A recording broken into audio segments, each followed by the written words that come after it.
When murky winter dusk begins to settle over the railway station at Crewe, its first-class waiting room grows steadily more stagnant. The grimed windows do little more than sift the failing light, and the massive black leather furniture becomes less and less inviting. It appears to have been made for a scene of extreme and diabolical violence that one may hope will never occur. Things like this become exaggerated in memory, and the afternoon I have in mind is many years distant, but I certainly became more conscious of the defects of my surroundings when my fellow passengers hurried out for the down train, leaving me to wait for the up. And nothing, and nobody, as I supposed, but a drowsy fire for company. The animated talk before we parted had been occasioned by an account in the morning's newspapers of the last voyage of the Hesper. She'd come in the evening before, days overdue, and even her master had not refused to admit that certain mysterious and tragic events had occurred on board, though he preferred not to discuss them. He agreed, however, that his ship was at present in want of a second mate. But the voyage of the Hesper is now, of course, an old tale many times told, and I myself, having wearied of her mysteries, had decided to seek out the refreshment room, when a voice behind me suddenly broke the hush. It was an unusual voice, rapid, incoherent. I shifted my chair and turned to look. Evidently this, the only other occupant of the room, had until this moment been as unaware of my presence as I of his. He seemed for a moment to be in doubt even of what I was. "I'm sorry," I said. "I supposed—" "Merely what I was saying, sir, is that those gentlemen who have just left us had no more notion of what they were talking about than an infant in the cradle." "How so?" I said. "I'm only a landsman myself, but—" He shifted a little nearer, a smallish man, muffled up in a very respectable greatcoat, at least 2 sizes too large for him. "You don't have to go to sea for things like that. But they'll find out all right, all in good time." He glanced around him. "You know where you are in a place like this, though. It's solid." "Yes, I agree. It certainly looks solid." "Ah, looks. But what is your solid, sir?" With that he rose and seated himself opposite me, and I must confess that now that he was near, I did not much care for the appearance of this stranger. In spite of his admirable greatcoat, he looked in need of a barber, as well as of medicine and sleep, a need that might presently exhibit itself in a hankering for alcohol. But I was mistaken. He asked for nothing. He just wanted company, human company. He merely, it seemed, wanted to talk about himself, suddenly plunged into his past. "I was a gentleman's servant when I began, sir," he set off. "First boot boy, then footman, and so on. Never married. Petticoats are nothing but encumbrances in the house. But I must say, if you keep yourself to yourself, it sees you through in time. What you have to beware of is those of your own calling. Domestic. That's the same everywhere. Nobody's reached much past the cat and dog stage in that. Jealousy. And if you don't stay where you're put, there's precious little chance of pickings when the funeral's at the door. The last situation I was in was with the Reverend W. Summers, in the depths of the country, just myself, a young fellow by the name of George, and a woman who came in from the village. How long the Reverend hadn't cared for females in the house I never knew, but he was attached enough to his sister. Quite a nice lady, but we had to look alive when she was in the house.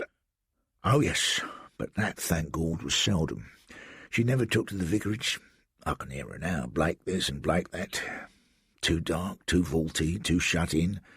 Trees in the front, everlastings, though open behind with cornfields. You could see for miles from the upper corridor windows, small panes that take a lot of cleaning, but George did the windows. George had come from the village, nothing but a few cottages. Why the old church lay a mile away from it, I can't say. The Reverend had private means, naturally. I knew that before it came out in the will. He was a gentleman. Give him his books, and tomorrow, like yesterday, and he gave no trouble. Mind you, he liked things as they should be. Everything had to be punctual to the minute, and the good things good. I've never seen choicer fruit than came from his houses and orchard. Though it was here the trouble began. But it was an easy place, and fair prospects too, if you could wait. The Reverend told me himself that he'd remembered me in his will, if still in his service. You know how these lawyers put it. In fact, he'd given me to understand that if in the meantime any of us went elsewhere, the one left was to have the lot, but not death. There it turned out I was in error. But I'm not complaining. I've enough to see me through however long I'm left. I might have stayed to this day if the old gentleman's gardener cared to stay too. He began it. Him gone, we all went. And that's where these fine gentlemen here were talking around their hats. What I say is, keep on this side of the tomb as long as you can. Don't meddle with that hole. They seem to forget there may be some mighty unpleasant meetings. And what about the further shore? It's my belief there's some kind of ferry plying on that river, and coming back depends on what you want to come back for. Anyhow, they said the old house was haunted. A previous vicar had even had the place exorcised, candles and holy water, that kind of thing. Sheer flummery, I call it. If at the beginning there was anything in that house that was better out than in, it never troubled me, at least not at first. No, I'm not complaining. Live at peace with who you can, I say. But when it comes to as crusty a customer, and a Scotchman at that, as was the gardener, then there's a limit. Mingus, he called himself. He lived down at the lodge, and his widowed daughter kept house for him, with one little boy, harmless enough as children go, but noisy, and not for the house. Now why, I ask you, shouldn't I pick a little of this gentleman's precious fruit, or a cucumber for a salad, with our Mr. Mingus busy with the frames? I don't hold with all these hard and fast restrictions, at least outside the house. Not he, though. We wrangled about it week in, week out, and him with a temper which once roused was past all reasoning. Not that I ever took much notice of him until it came to a point past any man's enduring. But duty is duty, and when a man takes advantage of what is meant in pure friendliness, well, one's bound to make a move.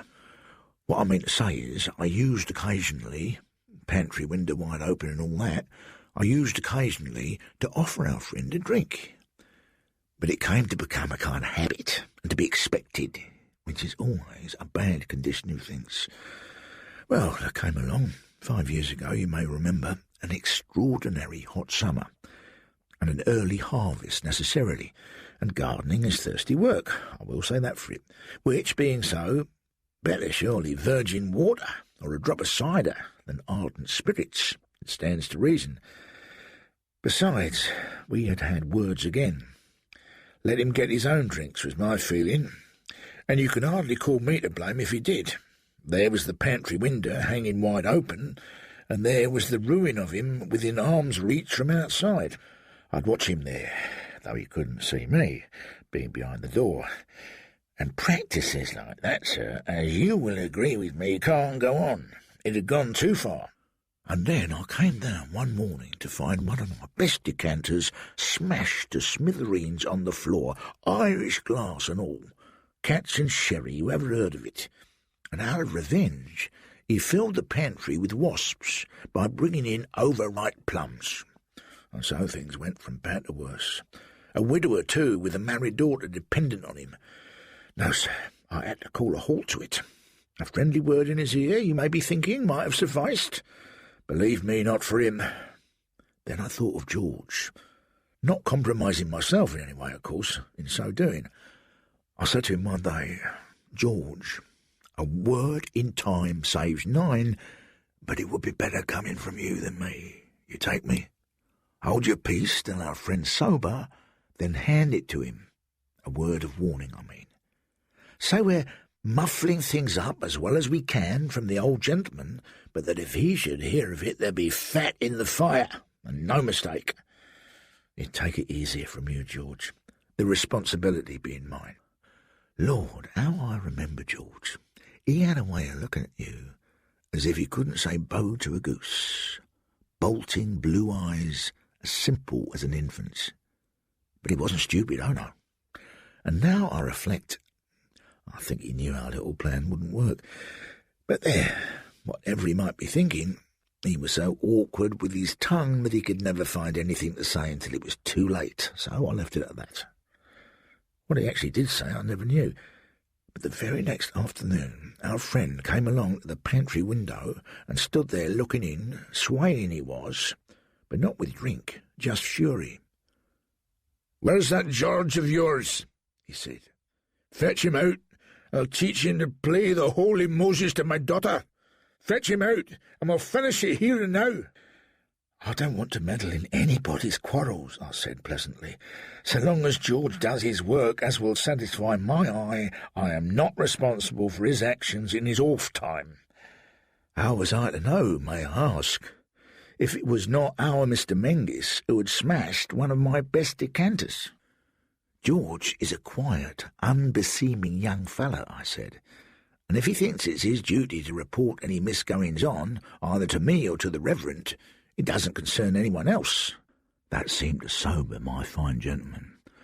Mind you, I'm not saying there was anything really wrong with him. He was a first-rate gardener, I grant you that. I noticed he was looking a bit pinched, hollow under the eyes, sleepless nights perhaps. But how was I to know his precious grandson was out of sorts with a bad throat, I ask you? "The best thing you and George can do," I went on, "is to bury the hatchet, and out of hearing of the house, too." With that, I turned away, leaving him to think things over. What else could I have done, sir? There was little light of day left in our cavernous waiting-room by this time, only the glow of the fire and the phosphorescence of the gaslights. "If he was anxious about his grandson," I ventured, "it might explain his short temper." "Well, sir, you'd hardly go as far as to say that anxiety over his grandson would excuse him for what was little short of manslaughter. Keeping facts as facts, if you'll excuse me, our friend waylaid George by the stables that evening, and a wonderful evening it was, shepherd's delight and all that. But to judge from the looks of the young fellow's face when he came into the house, there hadn't been much of that in the time they'd had together." I said, "Sponge it down, George, and maybe the old gentleman won't notice anything wrong." It wasn't to reason I could let him off his duties. But as for the Reverend's not noticing it, there, as luck would have it, I was wrong. For some time later, George came along to me snuffling as if he'd been crying, and all that I could get out of him was that he had concocted some story to account for his looks, the like of which nobody in his senses would credit. And the next thing I heard was that our Mr. Menzies had been called into the house and given the sack there and then. Well, our friend came rapping at the back door that evening, shaken to the marrow if ever a man was, and just livid. I told him, and I meant it too, that I was sorry for what had occurred. I told him too that the only hope left was to let bygones be bygones. Not he. He said, and he was sober enough then in all conscience, that come what may, here or hereafter, he'd be even with him. Aye, and he made mention of me also, but not so rabid. A respectable man too, never a word against him till then, and not far short of 60, and then—" The old creature paused until a main-line train had gone roaring through. "And then, though he wasn't found till morning, he must have gone straight out, said good-bye to nobody. He must have gone straight out to the old barn and hanged himself. And it's my belief that it wasn't so much the disgrace of the affair, but his daughter and grandson that were preying on his mind, and yet, why, he never so much as asked me to say a good word for him, not one. Well, that was the end of that, so far. And it's a curious thing to me how, going back over the past, clears everything up like, But at least for the time being.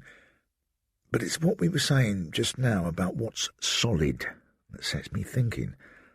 I've been told, sir, that after cremation we amount to no more than what you could put into a walnut. And my point, sir, is this, that if that's all there is to you and me, we shouldn't need much of the substantial for what you might call the mere soul look of things, if you follow me, if we chose or chanced to come back. When gone, I mean. Just enough, I suppose, to be obnoxious, as the Reverend used to say, to the naked eye. But all that, being as it may be, the whole thing had tidied over, and George was pretty nearly himself again when I began to notice something peculiar. At first, maybe, a little more than mere silence. There was a strain, so to speak, as you went about your daily doings, especially after dark, and I could see that even George had noticed it, and he had hardly noticed a black beetle on a pancake. And then came something you could put word to. I'd gone out one evening after a broiling hot day to get a little air. I was thinking over what a curious thing is how one man's poison is another man's meat. For the funeral over and all that, the old gentleman had thanked me for all I'd done.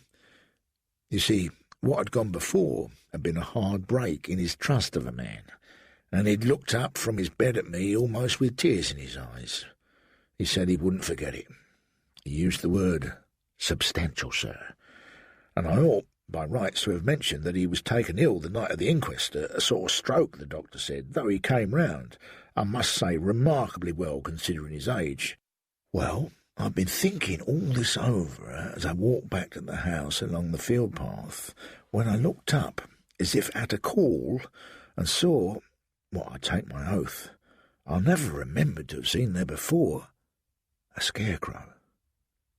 A scarecrow, in the middle of the cornfield at the back of the vicarage. Nothing funny in that, you may say, but this was early September, and it didn't look like an old scarecrow either. It stood with its arms out and hat down over its eyes, bang in the middle of the field. I knew that field as well as I know my own face in the looking-glass. Then how could I have missed it? The following afternoon I stepped upstairs to have a look at it from the windows. There was less heat haze or something, and I could see it clearer, but not quite clear enough. So I whipped along to the Reverend's study, him being still, poor gentleman, confined to his bed. In fact, he never got up from it. I whipped along, I say, to fetch his binoculars, and I fastened them on that scarecrow. You will hardly credit me, sir, when I say it didn't look quite real. I could watch it with the glasses as plain as if it had been in the touch of my hand, even to the hatband. It wasn't the first time I'd set eyes on the clothes, either, though I couldn't have laid name to them. And there was something in the appearance of the thing which wasn't what you'd expect of mere sticks and rags. I called George. His face was still discoloured, though his affair in the stable-yard was now a good 3 weeks old. "Take a squint through these glasses, George," I said. "Tell me what you make of that thing over there." George was a slow, dawdly mug, if ever there was one, but he fixed the glasses at last. "Why, Mr. Blake, it's a scarecrow. Does the air around it strike you as funny at all?" I asked him, quivering in a manner of speaking. "That's the heat," he said, but his lips trembled. "Well, George," I said, "heat or no heat, you or me must have a look at that thing closer. Not this afternoon, it's too late." But we didn't, sir, for lo and behold, when I got up next morning and went along the corridor to have another glance at it, it wasn't there. The scarecrow, sir, was vanished. Some farmer's lout, I thought to myself, must have moved the old mommet overnight.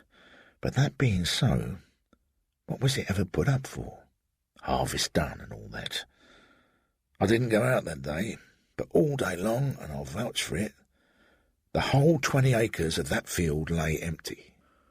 And when the moon came up that evening, I took yet another squint through the glasses from the upper windows, and I'm ready to own that something inside of me gave a sort of hump, sir, when, large as life, I saw that the scarecrow was come back again. But what I saw the instant before I began to look, and to that I'd lay my affidavit, was something moving, and pretty rapid too, and it was only as I clapped the glasses onto it that it suddenly fixed itself into what I already supposed I should find it to be. I've noticed that before. It's your own mind that learns you before what you look at turns out to be what you expect.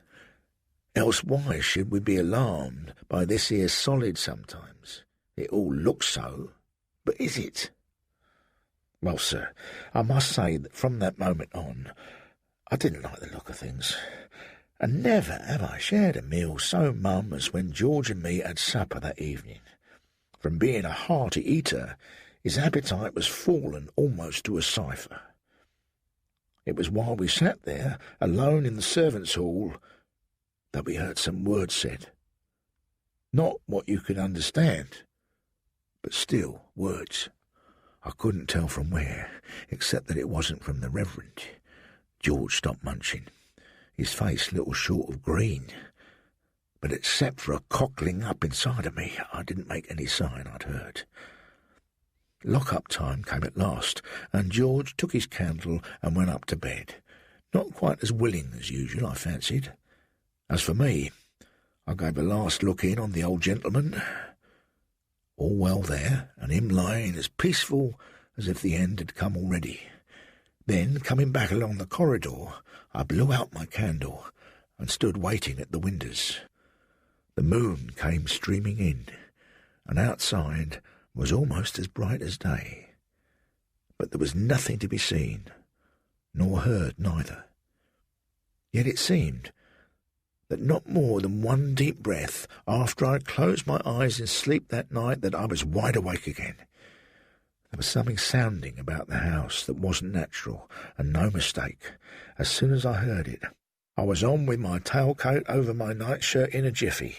I'd fetched my winter coat too, this very coat on my back now, and with that over my arm I pushed open the door and looked in on George. Maybe he'd heard my coming. Maybe he'd heard the other. But there he was, sitting up in bed, the moonlight flooding in on his long white face. I said to him, "What's wrong, George?" He sat looking at me with his mouth open, and I could see he was shaken to the very roots. Now, what I'd heard might be some animal prowling around outside, or it might not. If not, and the house being exorcised, as I said, I'd a kind of trust that what was there, if it was anything, couldn't get in. But naturally, I was in something of a fever to make sure. "George," I said, "it's up to us, our duty, George, to know what's what. So, if you'll take a look around on the outside, I'll have a search through on the inn." George went on looking at me, though he had by this time shuffled out of bed and into the overcoat I'd handed him. "You don't think, Mr. Blake? You don't think he's come back again?" "Who's come back, George?" I asked. "Why, what we looked through the glasses at in the field. It had his look." "Well, George," I said, speaking as you might to a child, "we know as how dead men tell no tales, let alone scarecrows then. All we got to do is to make sure. You do as you bid then, my lad. You go your ways, and I'll go mine." "I'd leave us not go down, Mr. Blake," he said. "Leastways not alone. He said it'd be evens, not alone, Mr. Blake." "What have you to fear, George, my lad? Man or spectre, the fault was none of yours." George buttoned up the coat, and the moon on his face gave him a queer look, far away like, as if all that there was of him, this world, all the next, had come to keep him company. It was the last between us. He turned his back on me and went off out into the passage. As for myself, I didn't move for a bit. There wasn't any hurry that I could see, and then presently what I heard was as though a voice had said something very sharp and bitter, then said no more. There came a sort of moan, then no more again. But by that time, I was on my way on my rounds inside the house, and when I got back to my bedroom again, everything was quiet. And I took it, of course, that George had got back safe to his. Since the fire had faded, the fish-like phosphorescence of the gas mantles had grown brighter, and this elderly man was looking at me out of his white, almost leper-like face in this faint gloom, as steadily as George must have been looking at him a few minutes before he had descended the back stairs of the vicarage, never, I gathered, to return.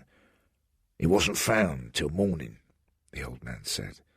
"Cold for hours, and precious little to show why. Did you manage to get a little sleep?" He made no answer.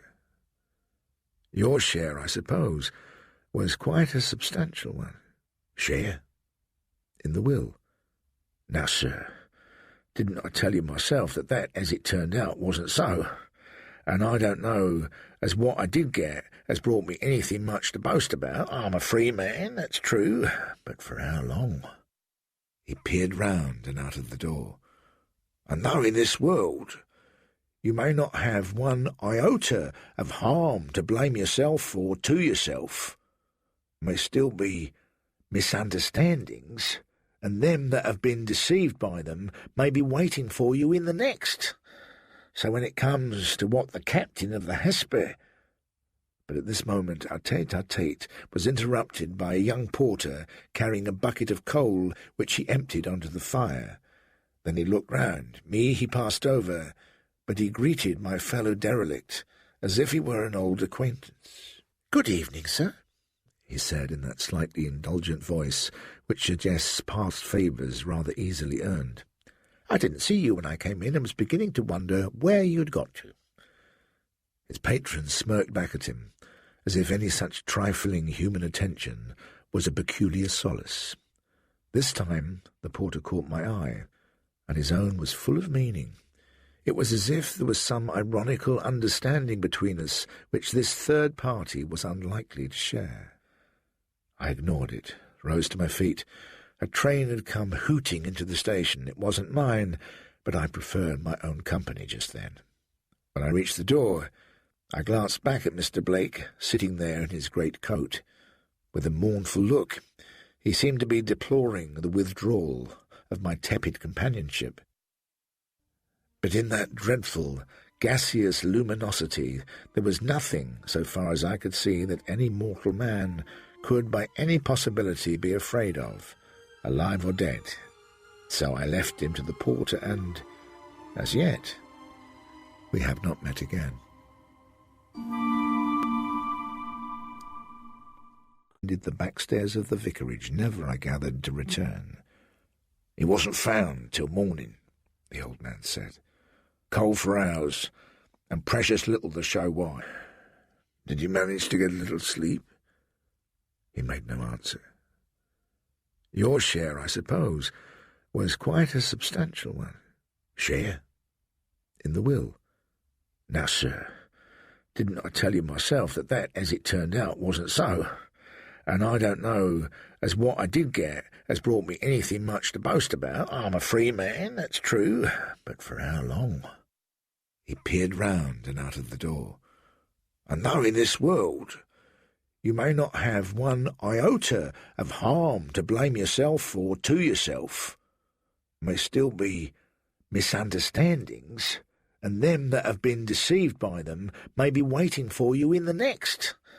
So when it comes to what the captain of the Hesper—" But at this moment our tete-a-tete was interrupted by a young porter carrying a bucket of coal which he emptied onto the fire. Then he looked round. Me he passed over, but he greeted my fellow derelict as if he were an old acquaintance. "Good evening, sir," he said in that slightly indulgent voice which suggests past favours rather easily earned. "I didn't see you when I came in and was beginning to wonder where you'd got to." His patron smirked back at him, as if any such trifling human attention was a peculiar solace. This time the porter caught my eye, and his own was full of meaning. It was as if there was some ironical understanding between us which this third party was unlikely to share. I ignored it, rose to my feet. A train had come hooting into the station. It wasn't mine, but I preferred my own company just then. When I reached the door, I glanced back at Mr. Blake, sitting there in his great coat. With a mournful look, he seemed to be deploring the withdrawal of my tepid companionship. But in that dreadful, gaseous luminosity there was nothing, so far as I could see, that any mortal man could by any possibility be afraid of, alive or dead. So I left him to the porter, and, as yet, we have not met again.